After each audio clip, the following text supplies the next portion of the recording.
I put mine out. She set hers out. And I'll sign hers. Nobody signs it. Yeah, you get it. They're all six. Okay. I put mine out. Hi, everybody. Hello. Why don't we get started?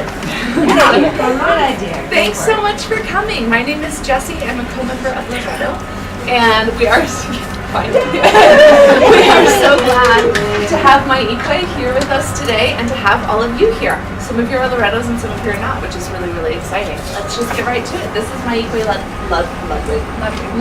Thank you. And she is here with us today from the Dancing Rabbit Eco Village. She has been part of Intentional Communities for over 2 decades, and she is currently the outgoing executive director of the Center for Sustainable and Cooperative Culture, and she is in the process of starting a new eco village in Laramie, Wyoming, which is not that far from us. So, to be neighbors. That's right. Thank you. Happy part of it. Okay, so I'm mic'd, and is that volume good?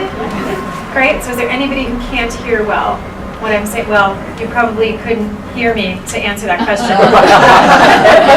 Okay, looks like nobody looks completely blank. So okay, great. I want to give you a little bit of a sense of my background, particularly with this topic. So I have been part of 3 startings of intentional communities.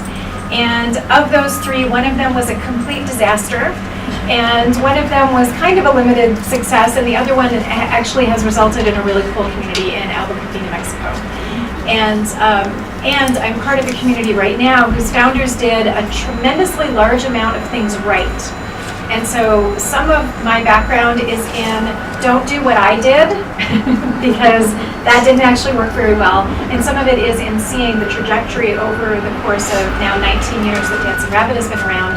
Like when they made these choices at that point, like here's how those things actually played out over time. And most of them ended up being pretty smart decisions on our founders' parts. And so that's sort of the collective background that I bring to the table. I also am on the board of directors of an organization called the Fellowship for Intentional Community. And we're an umbrella organization that works with all different kinds of intentional communities, mostly in North America. And through both the kind of teaching and public speaking work that I do and that work with the FIC, I've been to, I think the last time I counted it was 92 different intentional communities. So I've seen lots of different, I've lived in 7 different intentional communities, spiritual, secular, urban, rural, income sharing, not. But then I've also just seen a whole lot of stuff. So I have this sort of pattern library in my head at this point with intentional communities. And so that's where I'm coming from in teaching this workshop. It's not that I founded the most amazing community in the world. That's not true. So that I have been a part of figuring a bunch of this stuff out. And so normally, the thing that most people remember from this workshop, even 10 years later, is that I spend the first 15 minutes telling you that you're nuts and that you shouldn't be thinking about doing this. Okay, and I'm going to be a little bit lighter about that with this group because there's so many of you who've been in community for so long, but I also understand there's a bunch of you who haven't been in community before. And let me get a sense that how many people actually have lived or currently do live in a community? Okay, well, residential, intentional community, someone that's like mission-based resident. Okay, so I got about a third of the group that's new to it. So let me go ahead and give you the short version of why I think you're nuts to be thinking about this. So starting an intentional community is a little bit like starting a small business and a nonprofit and getting married and doing a really intense personal growth course simultaneously with the same group of people. Now, if you think about what it takes to get a business off the ground, there's legal and there's financial planning and there's all these things where you have to really have your ducks in a row. You have to know who your market is, like who are you trying to attract as members. You have to think like a business person to some extent. And then there's all this mission, vision stuff that you have to sort out, kind of like starting a nonprofit organization and figure out like what are effective ways for us to do our mission, because it doesn't really work just to say this is our mission. You actually have to figure out how do you manifest that, how do you bring that into being. And then there's the getting married part. And it's not quite as intense as getting married, but you're really making a relational commitment to a group of people that requires a high degree of communication, a willingness to work together, to compromise, to change in relation to other people. And that's a pretty intense commitment. And when you get married, it's like you work that out with a person. When you go into intentional community, you may have 50 people that you're doing that work with. And so it's a very intense relationship commitment that you're getting into. And then there is also that last piece of doing a really intense personal growth course. So nobody starts a community because we're content with what the wider culture offers. Is that still on? Did we lose it? There we go. So you'll come in, please come in. So intentional communities are like these little bubbles that we create for ourselves to be able to do something different than what the wider culture offers. But the thing is, we all grew up in that wider culture. So we have all of that competitive, independence-oriented training in our psychologies, and then we go into community and we're like, oh, we're going to do this thing together, and we're going to cooperate, and we're going to be open about our emotions and what's happening with us and try to be transparent. And it's like, you know what, you have probably no training in that whatsoever. Or if you do, you're very lucky that you have it. Most of the people who get into community don't have that. And we have great intentions. And so you add all of that up together, it's like business planning, mission stuff, relational stuff, and I'm going to have to become a different person in order to pull that off. And that is a very, very, very uphill thing to do. Okay, now, I told you that I spend lots of time trying to talk people out of this at the beginning. That wasn't actually that hypocritical of me, except now I'm starting a community again. So it's a little hypocritical of me to stand up here and go, you shouldn't be doing this thing. But it really is a lot easier if there's an existing community that fits pretty close to what you're interested in. That is a much easier way to get your community needs met. And the reality is you can start a community. You're not going to get 100% of what you see in your head and what you're going to picture today that you want. And so some people think but if I join something, it's not exactly what I want. Well, you're not going to get exactly what you want whether you join or start. That's just the reality. And so I encourage people to really think about, is there something close enough where you feel like you can be happy and thrive and don't need to spend the next probably 3 to 5 to 7 or 8 years of your life in founding a community mode, because that's the timeline we're talking about to actually get something landed. Now, the Laredo group, you're in a little bit better position than a lot of groups are because you've already done a fair bit of the living together stuff. You have a chunk of the financials, you have a clear plan for financial stuff. There's a bunch of stuff where you may be on a quicker timeline than that, but you might not be. And so there's just a lot that goes into this. And so at this point, I usually say, does anybody want to leave? Nobody ever walks out, and I'm always like, really? I really want to do this. So then my job switches from trying to talk you out of it to trying to give you the best information that I can give you in order to have it go as well as possible. So one of those pieces of information, and maybe the most important thing that I'm going to say today, goes back to what I was just talking about, and that is that every intentional community is a project that is social change work. Okay, so we are attempting to create a different culture, one that is values-based with different values than the wider culture, because if it wasn't, why would you be doing this? If you're content with that value set, have at it, blessings on you. Creating a community is not really the right way to go. But if you're in this room, you probably have some level of discontentment with what's being offered out there. And so that means that we actually do need to think of this as I'm engaged in social change work and I'm engaged in personal growth work to make that social change possible. And that is the thing that most groups do not get going into it. And the social dynamics, the inability to resolve conflicts, the inability to cooperate and share, that's the stuff that kills most projects. And so there's been estimates as high as 90% of attempted intentional communities fail. Actually, the person who came up with that number, she kind of pulled it out of her butt. That's not really a statistic, that has a lot of real numbers behind it, but it's high. I would say it's probably somewhere between 60 and 90% from my experience and from what I've seen. And it's the social stuff that's the most important to get right. So the other thing that I want to say is that, we build this workshop as starting a sustainable community. And, 90% of what goes into starting a sustainable community is identical to starting any kind of community. So I'm actually not going to put a ton of attention on that, for the bulk of the workshop, but I want to give you a piece right now, and then we're going to come back to the sustainability part at the end. Okay? So that's my sort of introductory stuff. Does anybody have questions about anything I've said so far? Okay, great. All right, so I want to introduce you to this thing that is called the Sustainability Mandala. And this comes out of the work of an organization called the Global Eco-Village Network, or GEN. And GEN is exactly what it sounds like. It's a whole bunch of people from around the world. There's eco-villages on every continent in the world that are part of GEN. And they realized about 15, 16 years ago that a lot of, when they would get together in these international forums to talk about eco-villages and sustainable communities, there was a ton of overlap in what was happening, regardless of whether the group was in Africa or Asia or North America. They seem to have, if you're going to take sustainability seriously, it seems like they were all bumping into the same things, regardless of culture, language, political system, economic system. You're going to do sustainability in a really serious way. This is what everybody was bumping into. And they developed a curriculum. There's actually a curriculum online called the Gaia Education Curriculum that you can get through the Global Eco-Village Network website. And this is the big sort of description of the meta lesson of that curriculum. And that is that you actually need to engage on all 4 of these fronts. The ecological one is the obvious one. This is your solar panels and your organic gardens and your natural building and that kind of stuff. So that's the sort of obvious part. But what we find, let me give you one really concrete example of why you actually need to engage with these other things, and that is that a lot of people think oh, well, part of the sustainability solution is that I want to put solar panels on my house.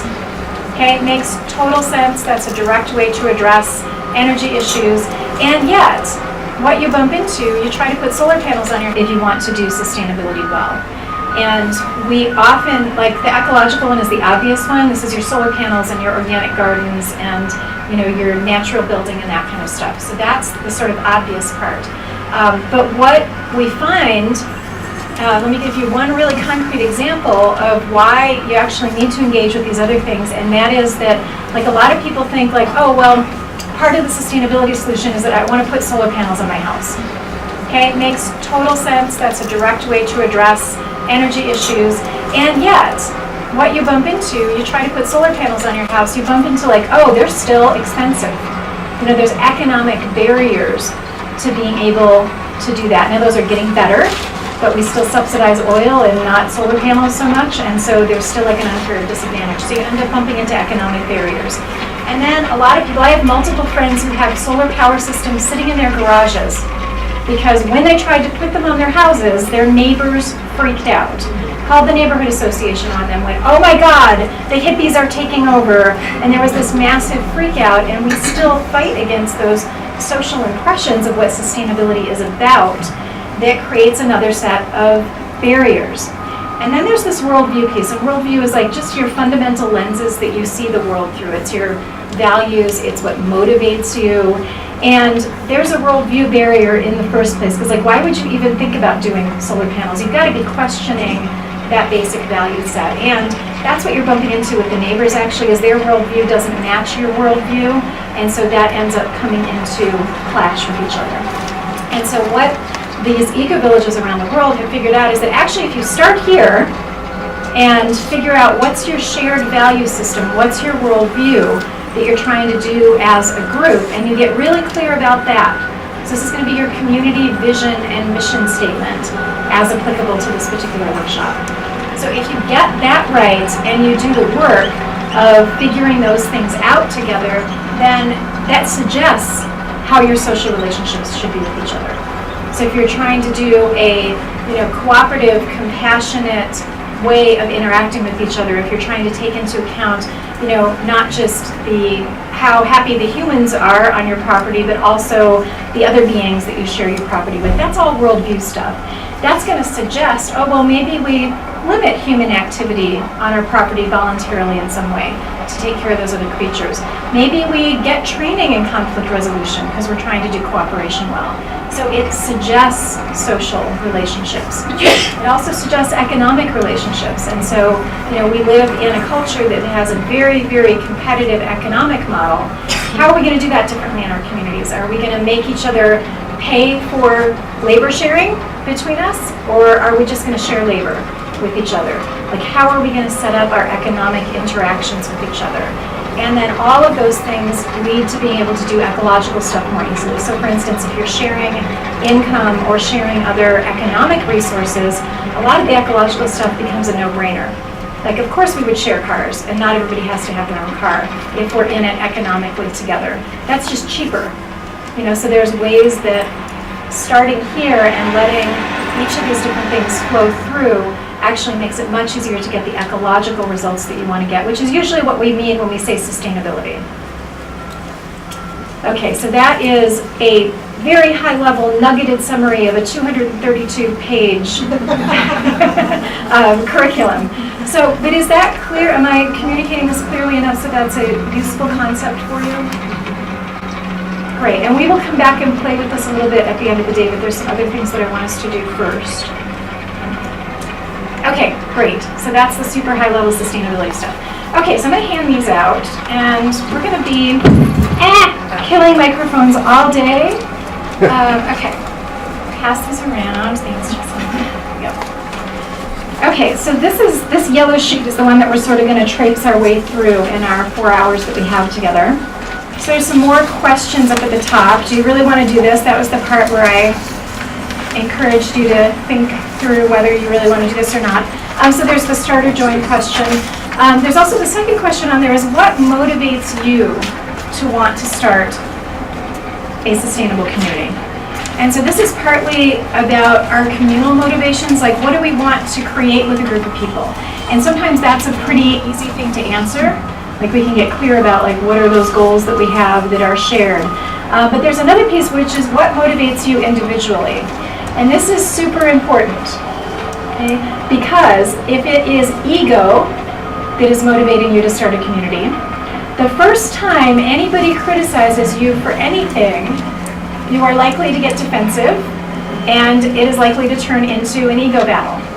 So there has got to be something that is motivating you that is bigger than just your ego. There's got to be some deep commitment to service in there, or it's just not going to work. And pretty much every founder that I know at some point has ended up butting heads with other people in the group. There's a whole thing around like founder privilege and founder. Can you read clip? Okay, it's not ringing right now. Okay, great. Maybe we just needed to chastise it publicly. Is that part of community? Unfortunately, yes. Public shaming is part of community. Yeah.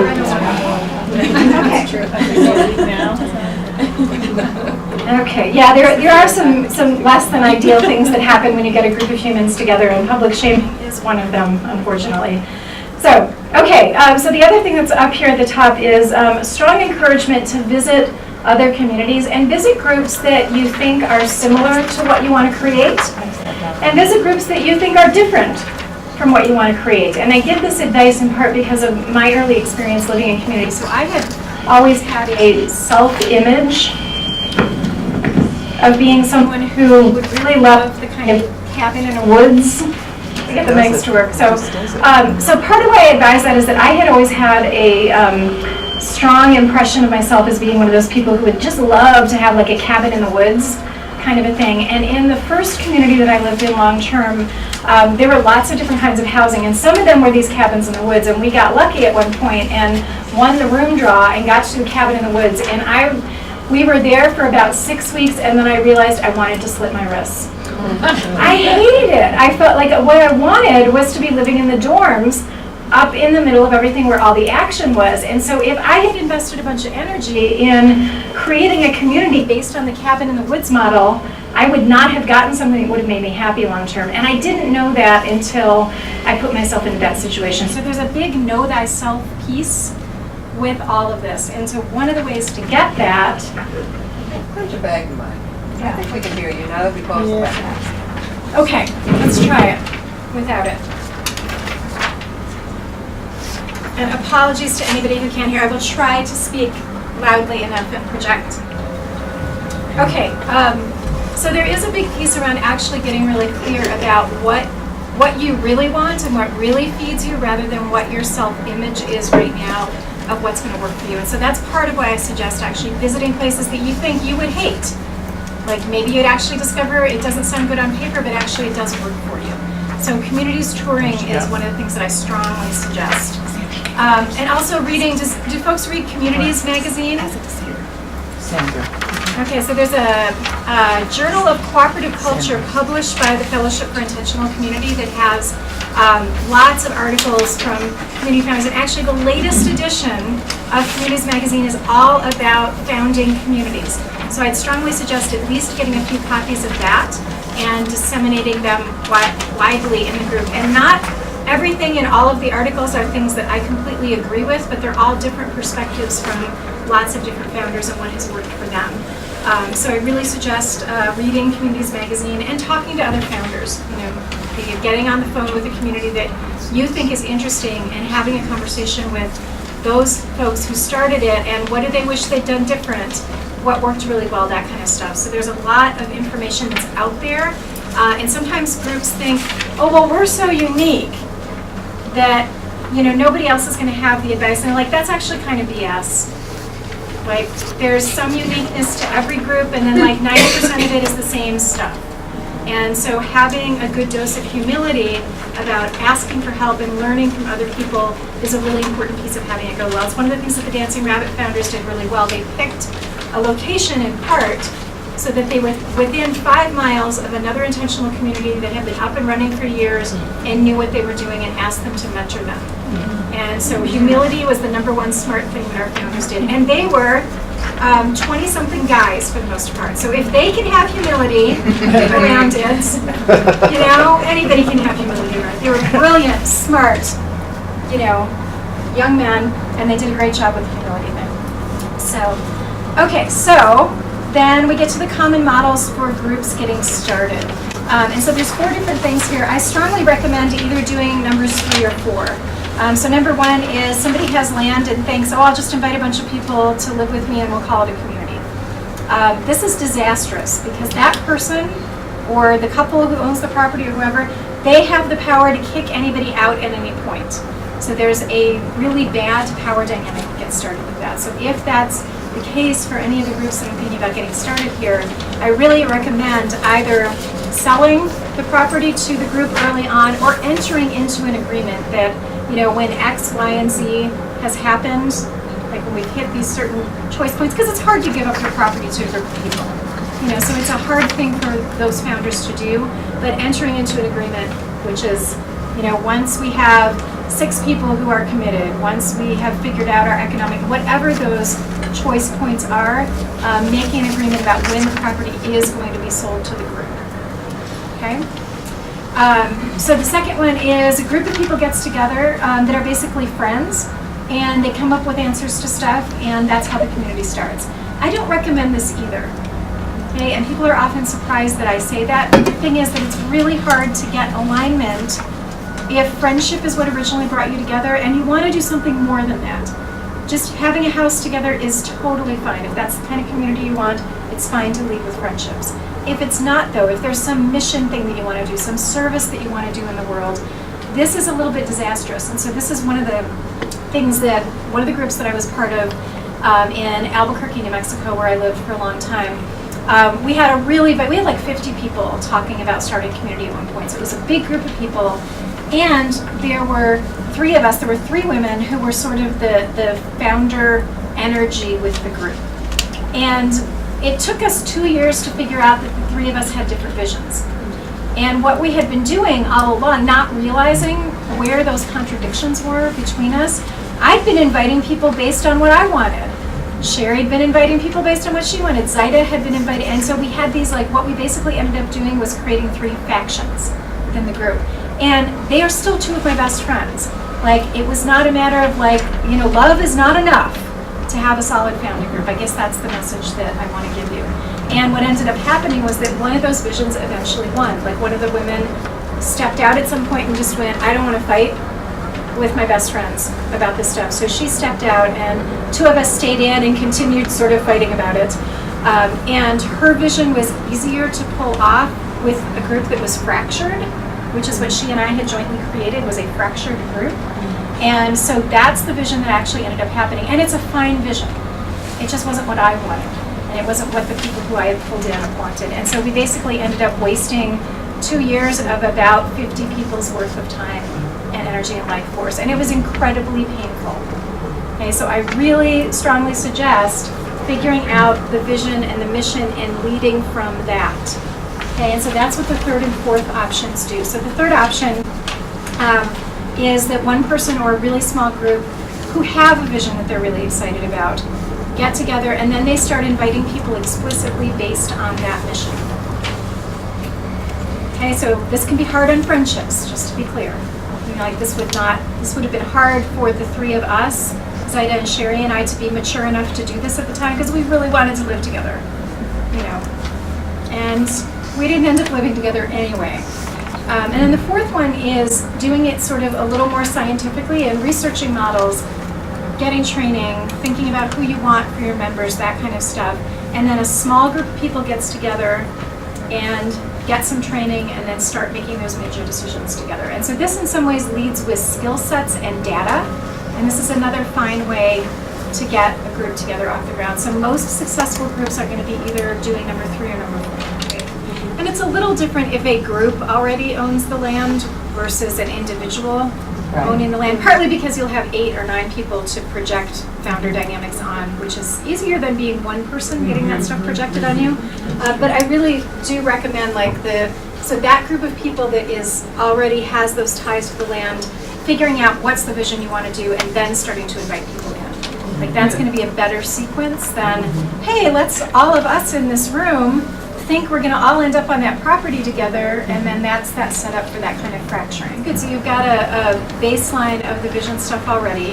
You've got people who have a deep commitment to community, which is great, and have some history with it. I mean, when I say the social dynamics are the things that kill, I see nods from some of the people who have been living in community for a long time. Like, you get a lot of this stuff. So there's actually a lot of really good raw material with this group at this point. And it might not cleanly fit one of these 4 things because of that history. I mean, this building has been here longer than I've been alive. Y'all have got history here, for sure. And so I think it's important to be able to pull on that. And it might be time to look at, like, is that vision that we've had for all these years, is that still the right vision for starting an intentional community? It doesn't have to change what Laredo as a much larger organization has as its vision, but what of that vision is this community going to manifest? And so that might be a way to actually get at those vision questions, because there can be lots of different ways you can manifest it. Okay, so why is the vision so important? So one of the reasons is that people have to know what they're joining. So a lot of times groups think, oh, well, we'll get a bunch of people together, and then when we've got 10 or 15 people, then we'll do the work of figuring out what our vision is. And so that leads to that same kind of splintering that I was describing. But it also means that a lot of people are going to be very reluctant to join it because they don't know clearly what they're joining. And so you've got to give enough information that there is that clarity, but not have it be so incredibly specific that there's no space for new energy. And that's one of the places where I think long-standing groups sometimes get into trouble, is they've sort of solidified and codified it in a certain direction, and then they want to revitalize their community in some way, and there's maybe not space for new people in whatever that vision is. And so it's got to be specific enough to be clear and still have space for new people and new energy. So that's one of the key principles. So the other thing is that there's a really strong relationship between these 3 things: your vision, your membership process, and your decision making that you're going to be doing. And basically with all 3 of these, like the more alignment that's required to pull off your vision, and the further it is away from mainstream values. Okay, so those are the 2 criteria that we're looking at. If your vision requires a high degree of alignment, which could be everybody's got the same spiritual practice, it could be you're doing income sharing, it could be you've got a really deep commitment to sustainability, like my group's trying to live on 10% of U.S. resources.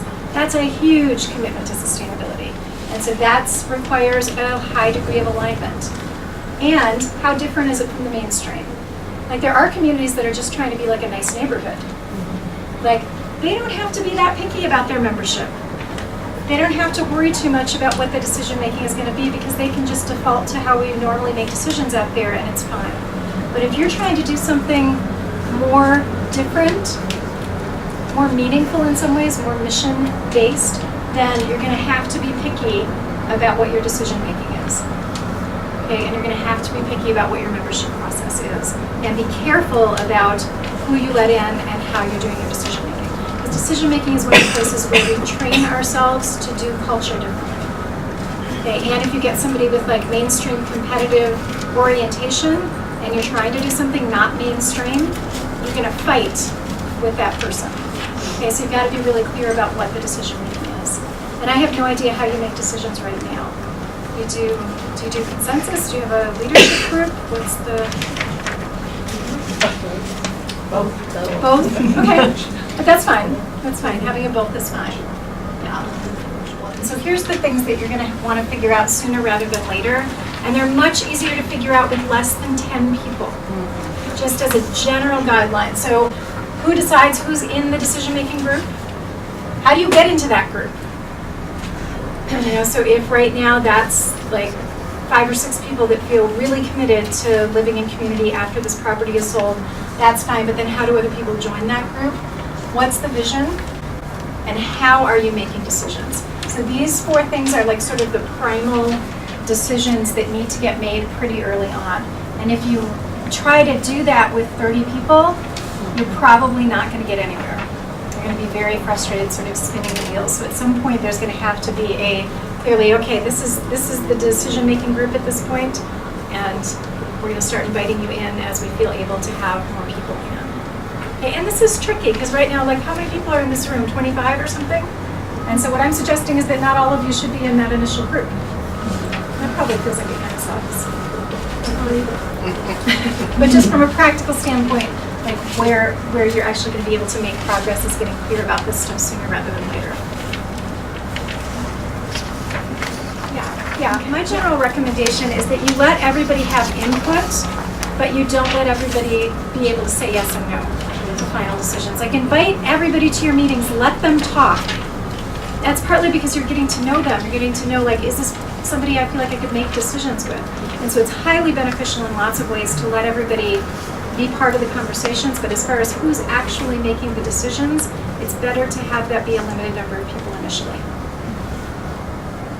Every group needs to have sustainable enough social dynamics that they live past the 3-year mark. They need to have a sustainable enough economic model that they get out of the box. I mean, every group needs that, but they're not necessarily looking at like their ecological practices.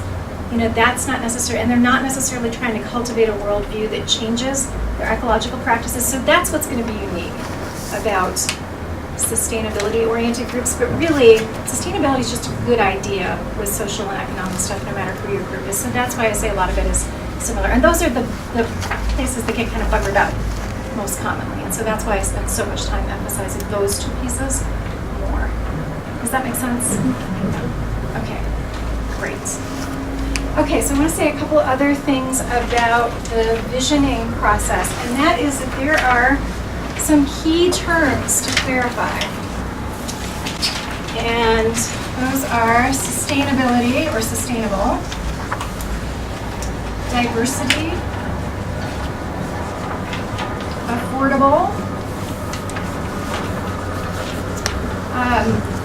and then like safe or something along those lines, like safe, supportive, something like that, and community. Okay, what these 5 words have in common is they mean nothing. Or they mean so many different things to so many different people that they functionally mean nothing. And almost every intentional community has these words in their mission statement. Okay, so we all want a world where things, feel safe and are affordable. Most people interested in community are interested in sustainability. But does this mean we recycle everything? Or does this mean we're trying to live on 10% of your average American's resources? That's really different. The word means both of those things to different people. And so when I say that that your vision and mission need to be specific enough that people need to know what they're joining, you need to dig down into these particular terms more than just letting them ride by themselves. Lots and lots of problems have come out of not being clear enough about those 5 concepts. Okay, so that's just a warning. All right, you can probably think of other words as well, but these are the 5 that I feel like get groups into the most trouble. Let's actually play with this next. I'll give you one other handout. And this is an exercise that I want you to do. So there's one side that says spectrums for intentional communities. The other side says spectrums for individuals within groups. We're going to ignore the individual side and focus on the intentional community side. Okay? So these are all spectrums that every intentional community falls somewhere on these spectrums, either deliberately or by default. So a lot of groups never ask these questions or talk about these questions. They still end up somewhere on most of these spectrums. And to have a really aligned group, you want people who are within a certain range of each other in their preferred answers on these things. And so it's important to get a sense of, this is part of the know thyself process that I was talking about, is to first figure out what do you want as an individual, and then figure out how close is this group of people, or maybe there's actually 3 groups that are going to form out of this mix of people because there's not matches with some people and there are matches with other people. And so that's one possible outcome with a group this big. That actually is a probable outcome that it's not just going to be one group. And so what I want to do is actually walk you through each one of these and have you do, so with each, it still doesn't work. I tried that earlier. And so for each one of these, what I want you to do is to put an X where you think your preferred spot is on these, and then put some brackets around and my range of tolerance. Now, I feel like I could be happy and could live with a range anywhere in here on that particular spectrum. Okay, and that's important because if you just have X's everywhere and no sense of what's your tolerance area, you're going to be very difficult for other people to match with. Okay, so really getting clear about what's my zone of tolerance. Now some of these you might not care about at all, and that's actually great news. If you don't care and you're okay with the rest of the group sort of taking the initiative on that, if you genuinely don't care, it's totally fine to leave it blank, and that's great. So the first one, income sharing. You can get some pens. Yeah, I know. Oh, great. Okay, so I'll explain it, and then when you get a pen, you can actually mark it. So this one's probably pretty straightforward for folks here because I think you've got some income sharing going on in the mix. And so this is just everybody's money goes into a central pot, and that's where everybody's needs get met from. Independent finances, this is how mostly things are done, is every individual or every family unit is responsible for their own finances. I have the word tithing in here, which is not the technical version of tithing, which means 10%, giving 10%. It's a church term. What I mean is kind of a partial income sharing. So some portion of your income goes to the group for group held needs or group held responsibilities, and some of it stays with you for you to be dealing with independently. And so that's the first one. So where would you prefer to be on that, and where's your sort of zone of flexibility on that one? And again, it's okay if you're I don't know or I don't care. We can talk a lot about income sharing. Actually, there's a lot to talk about with this one.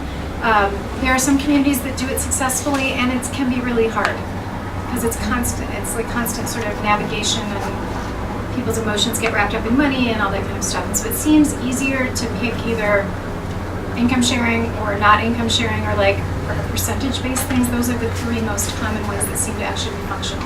But it is possible to do some kind of hybrid. And so if you like the hybrid idea, stick your thingy in the middle. Okay, so the next one is about resource sharing. And so you can have a group that is independent finances but really high on resource sharing. So for instance, the group that I live in right now is an independent finances community, but we share our land and a common house. We share 4 cars for 60 people. We share most of our garden tools.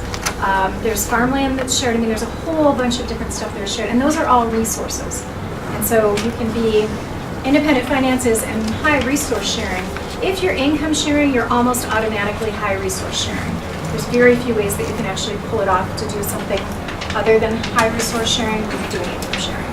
And then low resource sharing would be basically maybe all that's shared is the land. We have a neighboring community that has 90 acres and everybody's got their own houses. They're totally independent finances. They don't share equipment.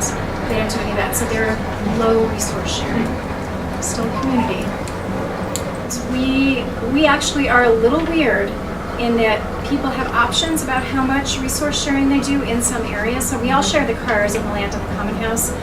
But then there's also like eating co-ops that do meal sharing, and there's people who eat independently. There's gardening co-ops. There's a brewer's co-op. I mean, there's lots of other like smaller ways that you can opt in or opt out with resource sharing. And so but yeah, I would say we're maybe 2/3 of the way over on the high resource sharing end of the spectrum. Not as much as our income sharing neighbors, Sandhill Farm, but pretty high for an independent finances group. Okay, you got that one marked? Okay. So the next one is about cost to join. So some communities finance their initial purchase of the land through like a bank loan or something, and then everybody who joins after that needs to put a chunk of money on the table to help pay for that loan. So that's the most common scenario where there's a high join fee. And it's great if the initial group doesn't have a lot of resources to have that option. But a lot of communities actually like to be, it's obviously more financially accessible to be at the low join fee end of the spectrum, and some groups can't pull that off. But it's nice to have no cost to join. Actually, there is a disadvantage to it that some groups have found, which is that sometimes if there's no cost to join, people don't take the commitment very seriously. And so it can help contribute to high turnover with groups. And some people think that may be true, but the way to solve it isn't by becoming financially inaccessible. And so there's a whole big debate about, how you set up accessibility. And this is one of the reasons why this affordable thing is such a controversial thing. So some people feel like it's not affordable if there's any join fee at all. That just automatically makes it not affordable. Some people think, like in California, I've heard communities labeled affordable where the lowest cost house to buy is $400,000. So for me, that's not affordable. But in California, that's what's considered affordable. So that's why this one is a tricky word. Okay, you ready for the next one? Okay, so this is about spirituality or religious practice. So spiritually the same would be, everybody is Buddhist.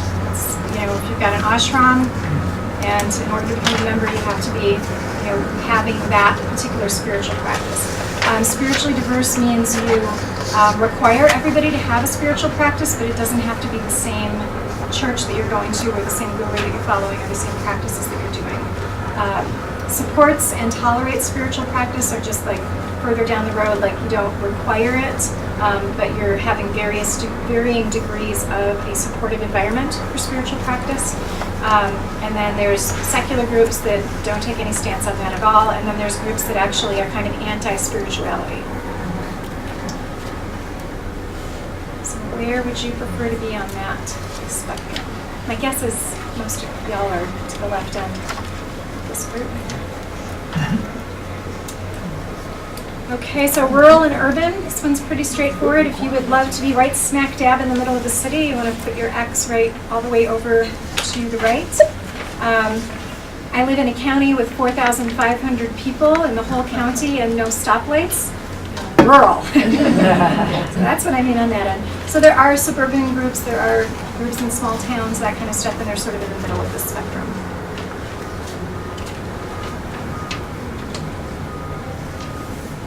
That was one that some people just don't care. Which interested in community. I don't care whether it's in the city or in the country. Okay, next one, mission-driven versus member quality of life-driven. So first of all, I want to say there's hardly any groups that are all the way at the extremes with this one. Like most groups have some attention on both of these. But your mission-driven groups are going to be like, when push comes to shove, even if it is uncomfortable for individual members, we are about our mission. Like that's going to be the trump card here. You know, I use that word a lot, and I now Yes, it is. I need a new word, and I'm resenting that. Sorry. Didn't mean to go all political on you. So mission-driven are going to be the groups that like, our purpose is to change the world in some ways. And then member quality of life-driven are going to be those groups that really are about like, I want a safe neighborhood to raise my kids. I want to join together with others because then we can afford a hot tub and have access to bigger guest rooms and a big kitchen and that kind of stuff. And so there's really different motivations. It's not completely sustainable for most groups to completely ignore the quality of life stuff. You know, you gotta have some attention on that to actually be viable. But you can be pretty far over on mission-driven and have a viable group. And that's what draws a lot of us in the community. Like, I want to do this really exciting, interesting thing. Okay. Got a spot for that one? Okay, next one, inwardly focused versus outwardly focused. So inwardly focused groups are going to be like, we spend most of our time, most of us in the community. We're here to focus on, supporting these 20 people that are part of this group. And, we don't have visitors. We don't do a lot with our neighbors.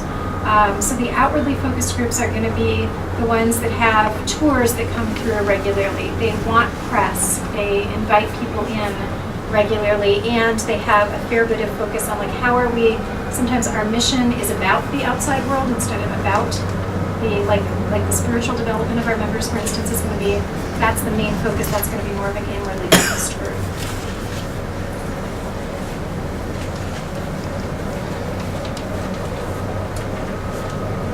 Okay, and then we've got size. So one of our neighboring communities, Sandhill Farm, never wants to be bigger than 10 people. Like that's their cap. They're kind of a family-sized group. Dancing Rabbit is interested in being 300, 400, 500 people at some point. Like we're really interested in that village scale. And so what's appealing to you? Small and intimate, or do you want big and bustling? Okay, tech. This one is most frequently potent for sustainability-oriented groups, more than other types of groups. So low tech use at the extreme end of this set of folks who don't drive cars, don't have electricity, they do things with hand tools and, horse-drawn carriages and that kind of stuff. And yes, they are currently non-Mennonite, non-Amish communities that are at that end of the spectrum. And in the high-tech use, this is often like groups that get really excited about having like houses that have all the automatic systems and all that kind of stuff. And it's often trying to maximize sustainability by using technology. They're totally fine doing a lot of their business on email and are really plugged into the sort of social media world and that kind of stuff. So that's going to be a high-tech end of the spectrum. Like I say, a lot of people don't have a position on this one. Okay, mainstream appeal versus radical appeal. So there's a whole segment of the intentional communities movement called co-housing. Are people familiar with co-housing? It sometimes gets referred to as like middle-class community, or snarkily referred to as bourgeois community, where it's like it really looks like standard, middle-class homes. Plus, you also have a common house. Plus, you also have land and that kind of stuff. And so that's got a lot of appeal to the mainstream. And then you get groups that are like, the low tech use, income sharing, radical politics, like all that kind of stuff. And they're really going for doing something far, far outside of the mainstream. So that's going to be the radical appeal on the spectrum, and everything in between. Okay, decision making. So the deep alignment end of the spectrum tends to be mostly spiritual groups that go there. So it's like beyond consensus. It's not like consensus is basically everybody has to feel like they can live with it. Like they feel heard, I get how they were taken into account, I can live with it. Beyond that is like, this needs to really resonate deeply with everybody in the room or we're not going to do it. That's the deep alignment end of the spectrum. And then there's voting, which is kind of, the standard way that most decision making happens in the US. It's the easiest in some ways because there's no training involved to have it be functional. And then there's a small decision group is selected in whatever way to make the decisions, and then there's the sole leader level. You've got the person who decides, everybody works with their decisions. Or rebels against them or does whatever they do.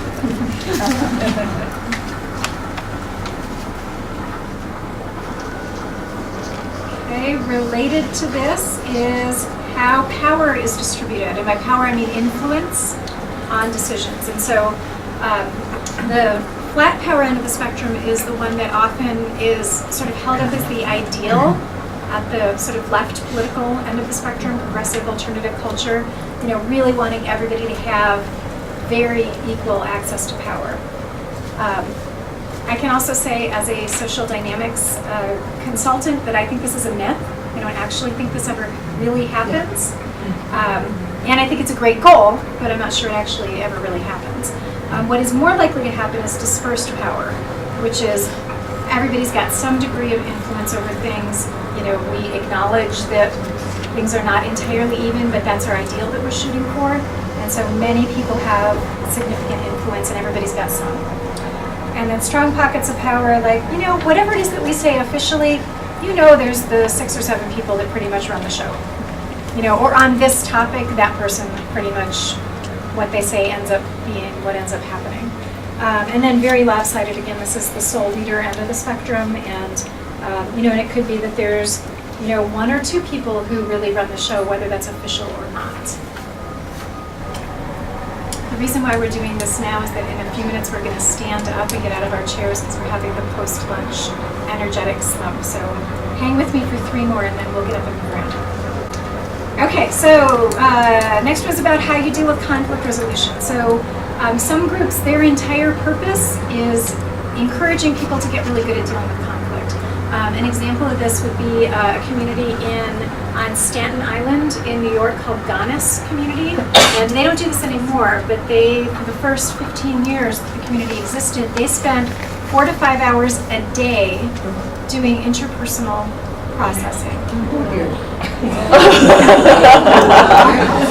So that is total hands-on. If there's any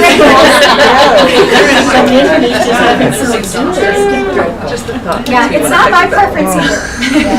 And it worked really well for them. Because the theory behind this community was that, we don't give each other, we're not very honest with each other, frankly. I mean, that was the main or starting point for that group. And what would happen if we just gave each other direct feedback a lot and then held each other through all of the reactivity and stuff that happens when you actually give each other straight up feedback about something. And, and you can see the point. And they spent 4 to 5 hours a day working this. That was the thing that they did. Do they still exist? They do, but it's changed. They actually, they still have a really high commitment to transparency and giving each other feedback. But they were an example of a community that was started by a very charismatic leader. And as long as she was there and was sort of holding that container, even though you couldn't give her feedback.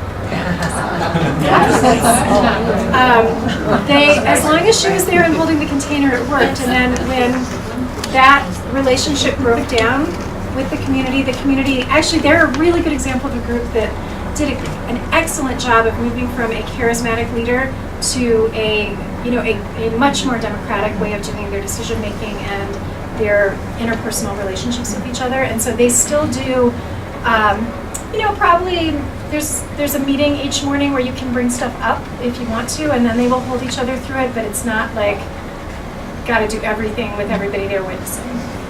But yeah, they still exist, and they're actually, I think, a really healthy group.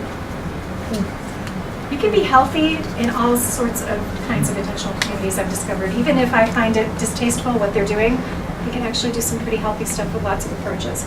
Anyway, so that's really strong. That would be way, way, way over on the edges, Gonis.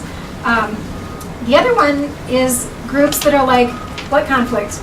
I don't notice any tension. And there's groups that try to do that. So a strong group role in conflict resolution might look like, without being the Goddess extreme, might look like, if there's conflict happening in the group, it's okay for the group to insist that you deal with it. And if we need to do that in a full group forum, we are willing to go there. And we have a conflict resolution team, and it's totally fine to go to the conflict resolution team. In fact, it's strongly encouraged. And so that's a pretty strong group role and stuff. And then a lighter role might be, we expect people to work stuff out, and only if it gets to the point of really interfering with the group are we ever going to bring anything to the group. That's like pretty much your business until it starts affecting the group. Okay, so that's a little more moderate version of those extremes. Okay, so the last two are a little more, esoteric or something. So rules-based versus relationally based. So relationally based groups, this tends to work best with smaller groups, are like if something comes up, we talk about it. We deal with it. We work things out sort of more on the fly. And rules-based groups are ones that are trying to have a policy for everything and a process for everything. I lived in a group for a while that during the visitor period, before you could be considered for membership, you were handed this 1.5-inch thick rule book and you were expected to read it. And so they were very much in the sort of legislate to try to get along approach. And then our neighbors, Sandhill Farm, they never write anything down. It's just all handled relationally. Now they're 8 people. And so that's a different animal. So most groups end up somewhere in the middle of the spectrum. And some people really want to know, what are the clear expectations? What are the rules? I need to know that because that's what feels safe to me. It's a place where this safe, supportive thing is a little bit tricky. And for other people, that rules make them really unsafe. Like if I can't just talk about something when it comes up and I don't have the ability to directly work something out with someone, that doesn't feel safe. And so this is an important piece, and it also says something about the character of the community that you end up creating.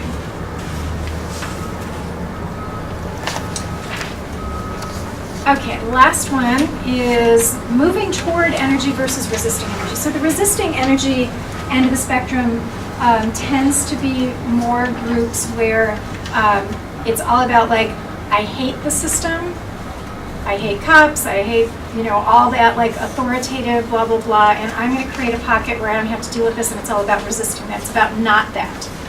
And moving toward energy is more, hey, there's this interesting thing, let's try it. And that most humans are a mix of those two things. There's some things that we resist, there's some things that we move toward. What kind of group do you want to create?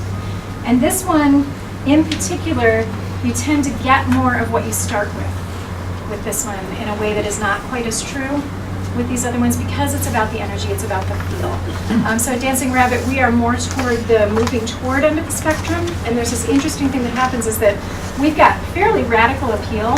And so one of the things that happens is sometimes we get people coming in and what they want to talk about are conspiracy theories. And mostly people at Dancing Rabbit just go, whatever, not, change the subject. And so that tends to not, those people don't join because nobody gives them the time of day. And so that's a way that we've reinforced that over time. And it's not been on purpose. It's not like we get together in meetings and go, don't talk to the conspiracy theorists. It's the energy field that we have is more in the, let's focus on creating the positive stuff and not focus on other stuff. Now there's also really legitimate things to resist in the wider culture. So I'm not saying the resisting end of the spectrum is bad, but it tends to create a little bit edgier environment. And for some things if your mission is about, actually dealing with economic injustice and racism and a whole bunch of other stuff, you probably want to welcome a certain amount of that resisting energy because there's legitimate things to resist. Okay, and your meetings are probably going to be a little edgier. So you just have to recognize they're going to create a certain energetic field. Okay, yeah, and actually I appreciate it when people resist my instructions on this because it means you're really thinking about it. And so that's a good thing. So what we're going to do now, this is actually a really cool meeting tool, as well as being something you can use in a workshop like this. We're going to do spectrums using our bodies. So is there anybody who has mobility issues where you're not going to be able to get up and move around easily? Okay, great. One side will. Okay, so what I'm going to do is I'm going to designate one side of the room being one end of the spectrum, and the other side of the room all the way over here being the other end, and I want you to place yourself where your X was. Okay, you'll get a chance to talk about it if you want to explain, and again, if you didn't put an X on something, just step to the side, that's okay. All right? So we're going to get this, here's where we start to get a sense of like how aligned is this bunch of people here. Okay, so the first one, we're going to do income sharing all the way down at that end, and independent finances all the way up here at the board. And just imagine a line here and put yourself on that line. This way. That way is income sharing. That way. I'm the recorder. You're the recorder. So I have to say.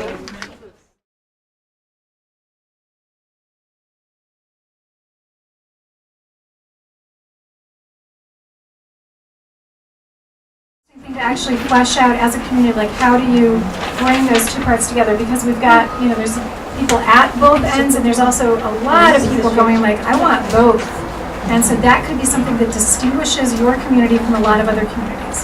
So, cool. Right.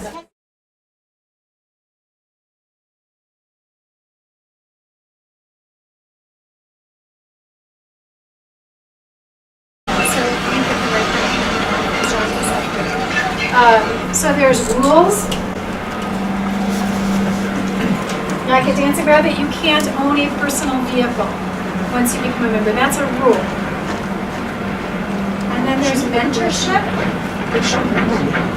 Whether that's mentoring each other on sustainability topics or bringing in people who have expertise in something. And then there's relying on consciousness work. In other words, bringing speakers to the area, having deep conversations about things, grappling with these hard issues, and then leaving it up to people to figure out how they want to relate to it. So those are 3 different ways to do it. Any one of them can eventually lead to setting up structures in the community. And so, for instance, you can get to a place where people feel really committed because of consciousness raising, and the idea comes up of like, well, let's do the solar panels thing, or let's switch over one of our cars to being electric or something like that. So there's a bunch of different ways that you can approach this, and the great thing about trying to do sustainability collectively is that you can set up things like structures and routines that support people in making good choices about sustainability. Okay, so we have a rule that you can't own and operate a personal vehicle, and we have a structure of a car co-op to meet people's needs. Having that structure in place is actually what makes the rule possible. Okay, and that raises consciousness because people are, when you do lots of ride sharing, you get into the space of like, if I'm going to town, I'll do errands for 6 people, no problem. So it's a consciousness piece where you get used to it. And so there's relationships between these things, but you really want to think about where does it, to some extent, it's like, where does it make sense to have rules? And where does it make sense to be in this learning process together with mentorship? And where does it make sense to be engaging in consciousness work together? Okay, so all of those are different useful tools for sustainability. And so, as an example, what Dancing Rabbit has done is that we have 6 rules. They're called the ecological covenants. One of them is that car thing that I was talking about. One of them is that we will compost all organic wastes, okay, which has led to us having to set up a community-wide humanure structure to be able to do that. So we've set up that system to support that rule. Okay, we have one about you can only use reclaimed or certified sustainable lumber in your building projects. Okay. That one's not gone as well in terms of like we haven't created structures to support that, and so that one is more of a struggle for people. Okay, so it's important to like always look at like, okay, we're going to do this, but then what structures are we giving to help support that shift for people? Because it's all a shift. Like we live in an incredibly unsustainable culture, so how can the community become a tool for supporting people when they make changes in their lives? So we've spent our rules chips on just 6 things, and everything else we're relying on mentorship and consciousness work within the community. That seemed to work pretty well for us. Like, pick the biggest leverage points and make rules about that, and then let people figure out how to live within those rules. Like, saying that you can't own a vehicle doesn't say anything about, like, some people just don't drive anymore. It's like, they've just walked away from that completely. That's a way to live with them. Some people still drive a lot, and they have to make a little more money to support their lives because it's expensive to drive their cars. You know, that goes. That all electricity generated on the property will be from sustainable sources. And if we are using grid power, we are net exporting. So that's actually sort of the most complicated one that we have. Let me think for a second. All agriculture done on the property will need at least organic certification standards. That doesn't mean you have to be certified, but it means you have to follow those standards. Yeah, and you can actually go to Dancing Rabbit's website and look at those, what those are. And what was I going to say about that? So, the interesting thing about our covenants is that it's reflective of where our founders were at when they founded the community. So they came from the San Francisco Bay Area, so the sort of northwest, west coast area. There was lots and lots of attention at that point on deforestation in the Northwest. And so we have that lumber covenant, which a lot of people feel like is the sort of flattest and least living of our lumber covenants because that was the big issue then. And we've been reluctant to get rid of it because it seems like a good idea, but actually it's not as alive as like the waste recycling one is a very alive thing for us. So it's an interesting thing to think about. But their big thing was, where can we find the biggest leverage points, and let's regulate those things and then not regulate a bunch of other stuff. So for instance, we don't regulate member diets. We say our agriculture needs to be organic. You can eat whatever the hell you want to eat. And that's partly because it preserves people's freedom of choice. And we assume if you're willing to move to a community that has these type of rules, which are pretty intense, that you're going to have some baseline of consciousness. You're probably going to make pretty good choices, but we're not going to worry about it. And so picking your battles around sustainability is really important to have a functional system. Okay, to have true full sustainability, we'd have to like reinvent everything. That's too much for people to step into, and it's too much for the community to have to figure out right away. So what are the places that you want to like regulate and pick your battles with that? One of the critical things is to figure out what worldview you want to try to follow in terms of sustainability. And so for instance, the preservation of forests was looming heavily on our founders' minds. And so that became part of their worldview, which then generated that, we call them covenants, or 6 covenants for sustainability. One of the other things that was heavy in their worldview was wanting to have was that it wasn't just about human survival, which is the focus of a lot of sustainability stuff, about human survival of the next millennium. But then there's also, what about the rest of the creatures? And so one of the things that we have are a series of policies in place. I'm just going to give you one of them as an example, which is that domestic house cats are really rough and rowdy. And so we have a policy that says that during the 4 months that is ground nesting bird season, the cats are not allowed outside. Okay, and that policy would not be in place if the worldview of our founders had not included creatures beyond humans. So that's a way that there's an ecological policy. It's like we're regulating each other socially to get an ecological outcome because of a particular piece of the worldview. Now you may choose to say, our approach to sustainability is this is about human survival, in which case you're probably going to focus on carbon emissions and water are probably going to be your top things that you're going to focus on. So getting clear about what do we mean by sustainability, what's the worldview that we're trying to create, who does that include, where are the lines as far as that goes, and that's going to tell you a lot about what social and economic and ecological policies you put into place. Okay, so that's what I mean by worldview. Does that make sense? Justin, did I get back to that enough? Okay, great. Good.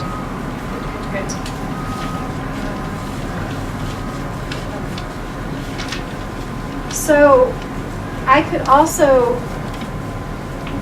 recommend that I think that the two biggest sort of ecological leverage points right now, like the critical things that that are most pressing right now are basically climate change and resource depletion.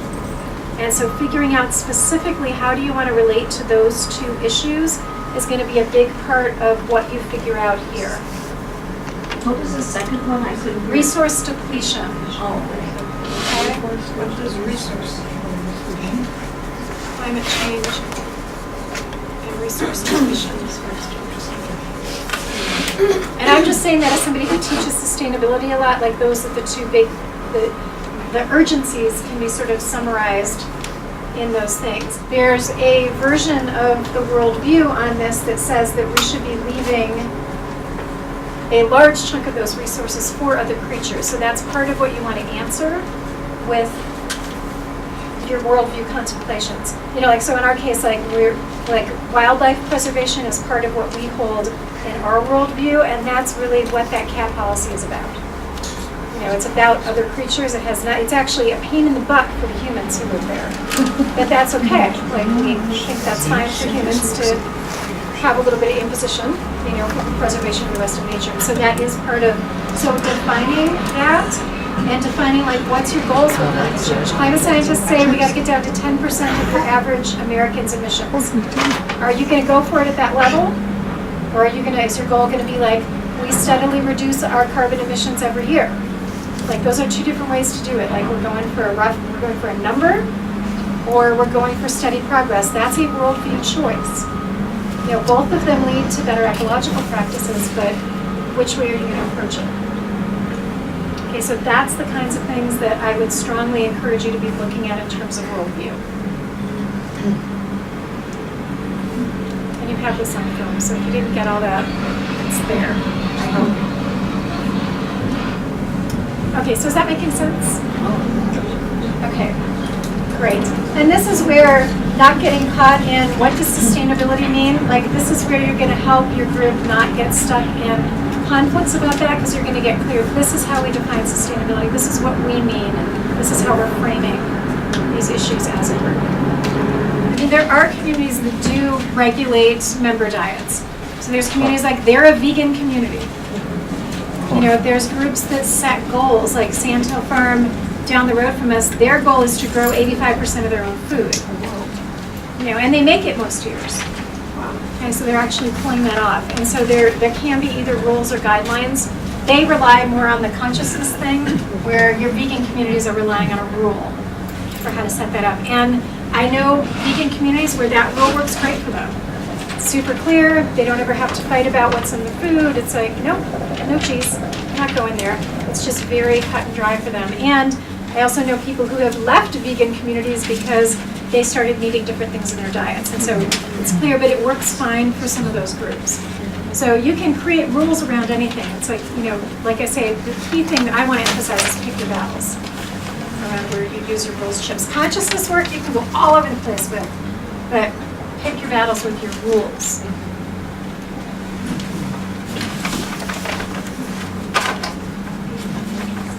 I mean, Sandhill doesn't have a lot of rules, you know, but again, they're small, and they have a very strong identity as a community. They are an agriculturally oriented community. So they don't have a lot of rules, but they've made up for that by having such a strong community identity that they kind of don't need to make rules. But I know it makes it a lot easier for us at Dancing Rabbit to have some rules, because it keeps our, like, over time, it's much easier to have mission drift if you have no rules. Does that make sense? Yeah. Because it's like, there's days when I'm like, man, I would just love to do X, Y, or Z. And it's like, nope, I've made this commitment. I would love to let my cats out when they're fighting at 3 o'clock. And it's like, nope, I've made a commitment to this. I'm going to follow this rule. And my one cat, who's a vicious hunter, the birds are probably really happy that I have that rule in my life that's forcing me to do certain behaviors. Yeah. So, you know, so think about this. It could be actually a really interesting conversation, is what do we want to do with rules, if anything? Where are they? Where will they help? Where will they harm? You know, because really what you're going for is like what's going to best serve that mission that you've got together. I will also say that the further outside of the mainstream that you're wanting to go, the more helpful it is to like give yourself a box that is noticeably different, and then hold each other accountable and hold yourselves accountable to that box. And then, you know, maybe in 20 years at Dancing Rabbit, we won't need the rules anymore because the consciousness will be so strong. I don't know. Like, make sure people know the rules before they join. You know, I definitely know communities that they do a really crappy job of that, and then people feel like it gets sprung on them. You know, and then they're like, well, I didn't know that. I don't have to follow that. You didn't tell me. And then, tension, conflict. Okay. Just like you need to have a clear entry process with community, you also want to have a clear exit process, and you want to figure that out before you get frustrated enough that you're ready to kick somebody out. What is the process for both voluntarily leaving, which is the easy part, but also somebody, you know, involuntarily losing rights to membership? So you want to have those things lined out clearly, and that's really the most important thing, is that you have a clear process. Not necessarily that it looks like anything in particular, but that it's, you know, it's even-handed, so it's not personalized, like what Teresa was saying, like you don't want to get into personalizing things, and the best way is to have the policy in place before jackass number 6 comes along. Which we have done that at Dancing Rabbit, and it's not very much fun. So I think that that's important, and the details of what that looks like is going to have a lot to do with what your social and economic setup is in the community. Like, for instance, if you're part of an income sharing community where everybody's just got a bedroom and the community owns all of the buildings anyway, then there isn't that complication when people go to leave. Like in Dancing Rabbit's case, like I own my own home, and so right now I'm in this really uncomfortable position of I'm trying to sell my house. I can only sell it to another member. It's a very limited number of people. You know, and so I'm kind of stuck at the moment with not being able to sell that home. And hopefully that will ease up in next year, and it'll sell before I leave and all that kind of stuff. That'd be great. But that is complicated, and it can actually, depending on people's economic circumstances, if they can't move somewhere else until their house sells, that's another one of those places where you can end up with people being stuck in the community. And so there's that risk with income sharing. You know, for the reasons we talked about before, there's also that risk with like independent finances and independent ownership of things. So you want to try to figure out how to, you know, blunt the worst case scenarios. And one of them is that the community can have a contingency fund for if somebody really wants to be gone and we would like them to be gone, we will buy their house. But then you've got to have saved up the money to be able to do that. And so that's one way that a lot of communities have navigated that. That's pretty functional. Actually, if you can afford to do it. I would love it if Dancing Rabbit had done that. But they haven't. And there's also the issue of like absentee landlords. You know, it's like if somebody has left the community. I mean, if you leave on good terms, you're going to stay wanting to do a good thing for the community. But if you don't leave on good terms, then that person doesn't have any motivation for conducting themselves as a landlord in a way that's respectful to the community. And so that's another reason to like really attend to your social dynamics, so hopefully people won't leave pissed. Because that's not, there's a lot of challenges that come up when that happens. I always thought I was going to be a lifer at Dancing Rabbit, and then I fell in love with this guy who lives in Laramie, Wyoming, and whose ex-partner, mother of his kids, is tied to Laramie. And so if we want to live together, I spent, my last relationship was a decade long, and we didn't live together until the last 8 months. And I'm just not willing to do that again. And so that's part of it. The other part, the only sort of potentially critical thing of Dancing Rabbit is that I also have not been able to figure out how to make it financially at Dancing Rabbit without my current job as the director of the nonprofit or a partner who lives there. Like, those are the only two scenarios where I've ever been able to figure it out financially. And since I'm ready to let go of the job that I'm in right now, I was going to be facing, even if Matt wasn't in my life, I was going to be facing this choice point of like, so do I need to like work? I mean, I can work away from home and make pretty good money, but then I'm gone half the time. which feels really crappy, and like I'm not really part of the community with that. But because I'm no longer fully able-bodied, I can't really do all the DIY stuff that makes it really cheap to live at DR. So it's a combination of love and economic pressures that are taking me out of the community. And there's also, as I'm stepping away from the job that I'm in, Matt and I have actually started a new organization focused on the intersection between economic and ecological justice work, and I'm really interested in that.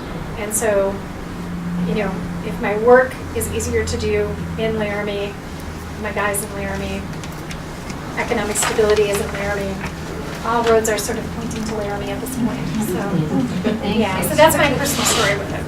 There's an organization called Commonomics USA that's focused on economics and particularly restoring the commons. Like we've moved toward a lot of privatization, and that's been very, very bad for a lot of stuff, including resource depletion on a pretty massive scale.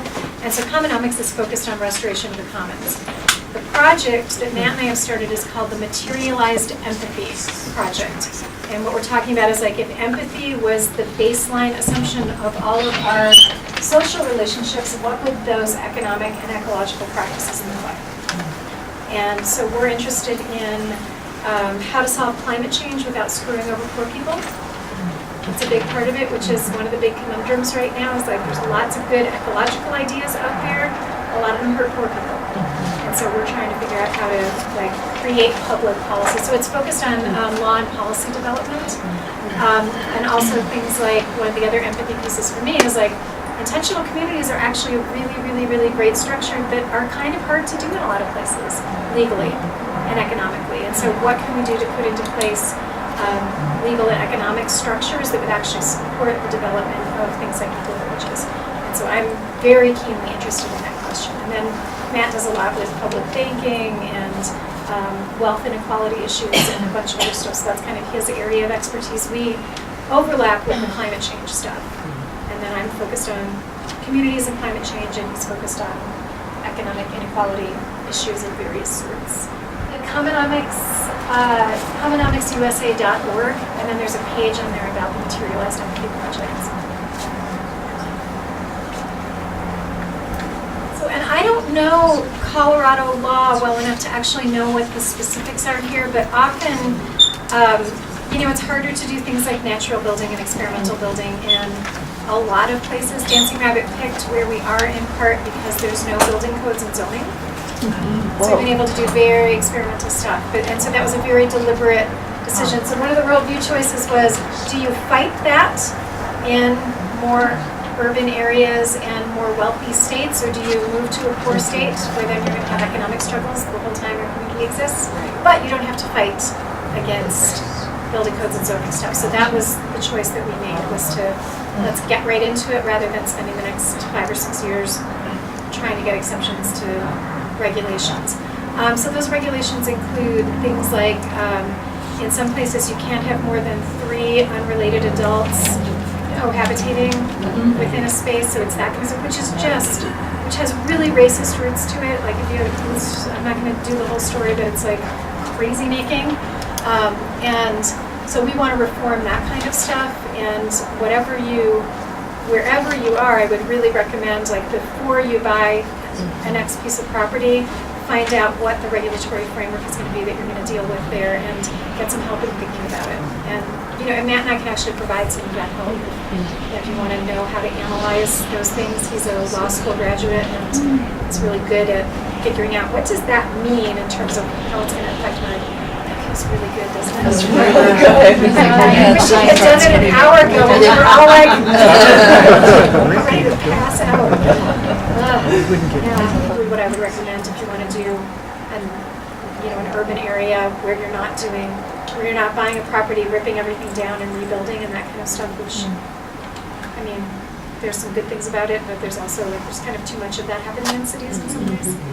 So, what I would suggest is sort of taking the long view with it and picking a part of town where properties turn over, you know, with some regularity, and focusing on like a block And, if there's like 2 things for sale on that block, start with buying those 2 things and then wait for other things to come open. And maybe even talk to the neighbors and say, hey, if you ever decide you want to sell, please let us know first. Which actually can be a lot cheaper to buy stuff because you don't necessarily have to go through all the real estate agent data that way. And just expect that, 10 years from now, we may have 5 or 6 of the houses on this block, or we have an apartment building and then we can get this one over here for a common house or something at some point. And so I think that is one way to do it. It also can be economically easier because you don't have to come up with all the money to do everything right away, but you can sort of slowly grow into it as spaces become open. And then you can take down fences, put in shared gardens in the middle of the block and that sort of thing. There's also N Street co-housing. I say they're in Davis, California, but I'm not sure that that's actually true. And so they're one of the longer standing examples of doing this, like start buying stuff up on a block. Like really well-developed agriculture and all kinds of stuff at this point. It's also what we did in Albuquerque. What we ended up doing was picking a block, and people have been buying and renting on that block now for, gosh, it's probably been 10 years now, actually. There isn't, because it isn't organized as like a real formal, intentional community. It's just like they sort of spread it's a very organic way of doing it, which I think is a great answer. I think works really well for a lot of people. So they're not formally organized, but people just have come to know that if houses come up for sale, they have a list of people that they send notices of that to just try to, kind of passively just take over the block over time. And they've done it. Half of the houses now are owned by people associated with that group, so it's been pretty effective. And all the drug dealers are gone from the neighborhood.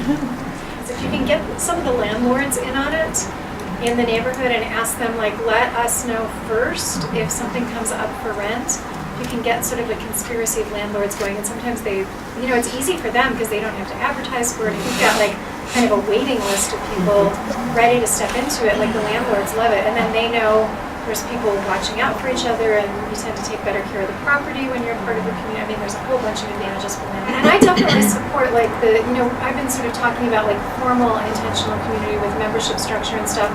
There's a lot of gray area on what's an intentional community, what's just doing neighborhood resource sharing, that kind of stuff. And I think it's all fair game. I think there's a lot of really cool models out there.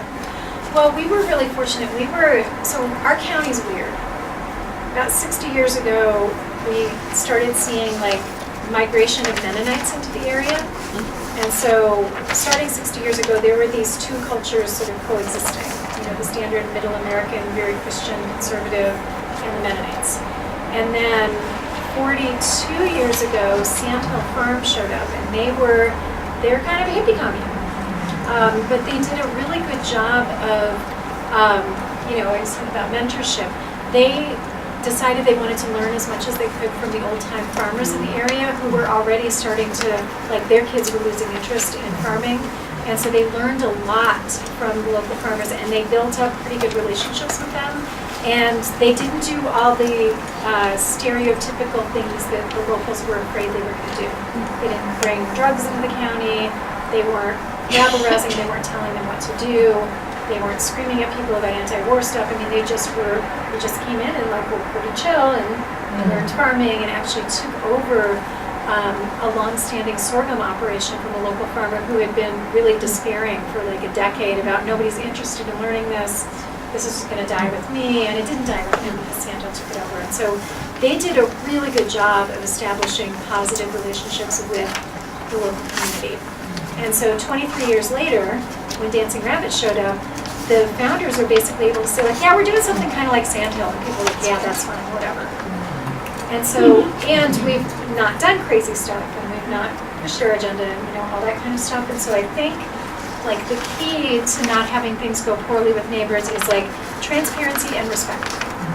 If you're open about what you're doing and you're not being secretive about stuff, which is what got the Waco, Texas people in a lot of trouble, was they looked really scary because there was no information passage. And so that very bad things happen when intentional communities are not transparent with their neighbors. And don't do bad stuff. Don't become the local drug dealers. That's a really nice tip for like making a local town. You know, it's just kind of like common sense stuff, but some communities don't, you know, they do whatever the heck they want and aren't really respectful of local culture. And so we were very fortunate with that, and we've had pretty good relationships. And now we're like, you know, we're a large percentage of the voting population in our county. I mean, the local politicians come to Dancing Rabbit to do their debates and public forums. Not all of them, but like we're on that circuit now because they recognize us as being a pretty powerful. They think of us as a voting bloc, which is not quite true, but is kind of true.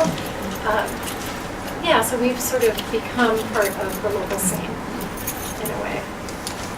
We started out being sustainability oriented. It was always going to be a sustainable living demonstration project, and they always wanted to change the world. That was baseline at the beginning. Now there are other communities that have restyled themselves as eco-villages or sustainable communities, like Twin Oaks community in Virginia, which is a big income sharing commune, very agriculturally oriented. They now consider themselves to be an eco-village. That term didn't even exist when Twin Oaks started. Same thing with the farm in Tennessee.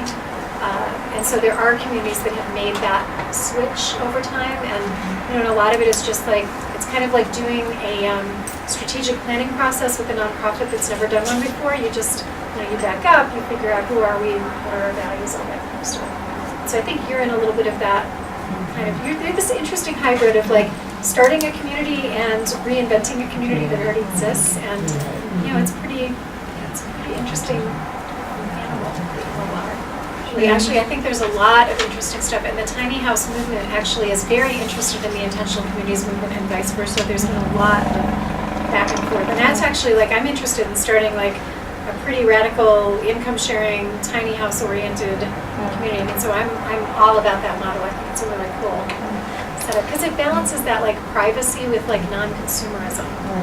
It's like, that seems like a pretty sweet balance. I think some of the Catholic worker houses have done a pretty good job with that. So they would be the first place that I would look for the kind of, you know, urban service-oriented stuff. The other chain of communities that have done really well with it are Camp Hill communities. Folks familiar with Camp Hill? It's one of Rudolf Steiner's many legacies is Camp Hill communities, and they are working with people with different types of developmental disabilities. And the way that it works is that there's so most of the Camp Hill communities will have multiple houses, and there will be workers. They're workers and villagers is the terminology that they use. So the workers are the people who don't have developmental disabilities, and then villagers are people who do, and they are fully integrated households, and the villagers work in the gardens, work in the businesses, cook meals, you know, do all of like all the different life stuff that they are able to do given whatever their ability is. They're pretty fully integrated in. And one of the really interesting things is that like if you look at the statistics on autism in the US, like most people with autism don't get to adulthood without being drugged, sometimes pretty severely. And you know, just to like control their behavior and like normalize them and make them acceptable to other people, which is just horrific. If you think about the implications of that, it's like a horrible thing. And what they figured out, what Camp Hill communities have been able to do is that almost everybody is completely off the drugs within 3 months. Because they have community, because they're eating organic food, because they have work with dignity. I mean, there's a whole cultural, I mean, talk about like a worldview thing, like Steiner's worldview permeates how all those communities are set up, and it's remarkable what they've done. And so they're a really good example of like, you know, a serving population and a served population, like really creating community in a really beautifully integrated way. So I would look at those two models, you know, for how to do that well. Are there very many of those? There are, I think there's 7 in the US, and most of them are actually in Europe. That was where it started. Yeah, and it's the same foundational worldview principles with Waldorf schools. That's, you know, Rudolf Steiner's. Anthroposophy is his worldview thing, and that's, you know, the Camp Hill communities, Steiner schools, and biodynamic farming is also one of Steiner's legacies. So he's got all kinds of stuff that, you know, and a lot of people think he's a fairly horrible human being, so I don't want to hold him up on a pedestal, but there's been a lot of really good legacies that have come out of Steiner's work. So we had 6 original founders, and 2 of them left almost immediately, like within 3 years of the community getting established. And then the others, the last one left a year and a half ago, maybe, and they left for various different reasons. The first couple that left, they really wanted something that was more like a homesteading model, and we're not that. I mean, we have the human activity in our community is very clustered to like leave space for wildlife refuge and farming and various other things, and that just wasn't what they wanted. And so when that choice point came about how our development was going to happen, they left. One of our founders left because he really, really, really wanted to live with kids, and the community was just not ready to have children. And he didn't see an end point to that. One of our founders left because he got antsy with consensus process moving too slowly, and he really wanted to be doing more, faster, bigger, and the community pace wasn't very well aligned with his. One of them left because his kid's mom left, and he got tired of not living with his kids. And went on to do amazing stuff with, like, he was one of the people who did a lot of organizing work and revitalizing Detroit and getting like urban agriculture stuff started there. So he took Dancing Rabbit and sort of figured out how to apply what he loved about DR to an urban environment, which was super sweet. And our most recent founder left to work for Citizens Climate Lobby in California. He really wanted to be like all focused on climate change stuff all the time, and DR is focused on climate change, but not as its like sole focus, and he felt like there was more urgency around that, and he didn't want to be sort of splitting his attention anymore. So it's been different things with different people. Now we have individuals that do advocacy work. We have actually, I mentioned Citizens Climate Lobby.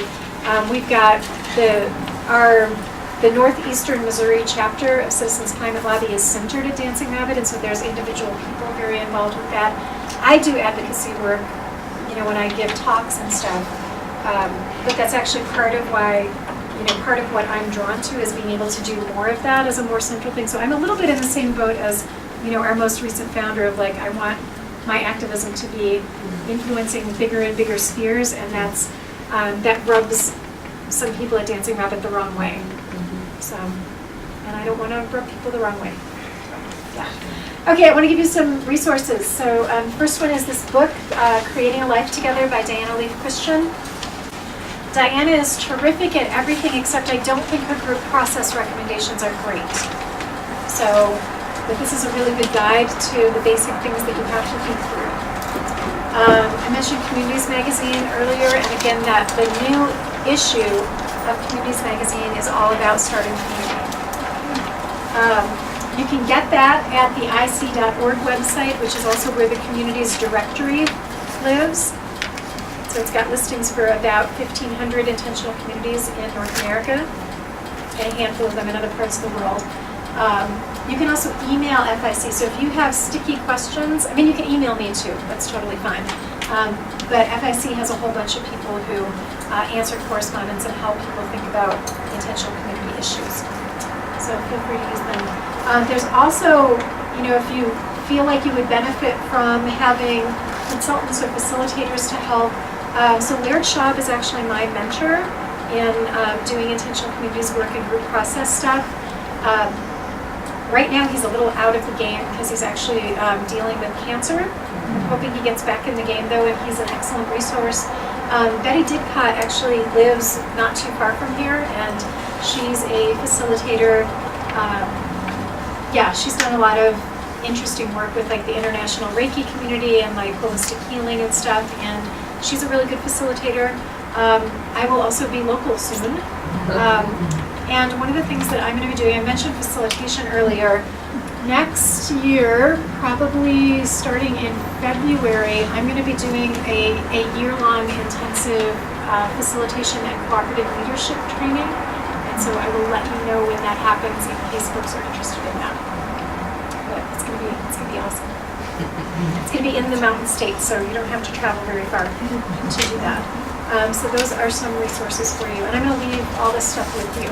So, Thank you. Thank you.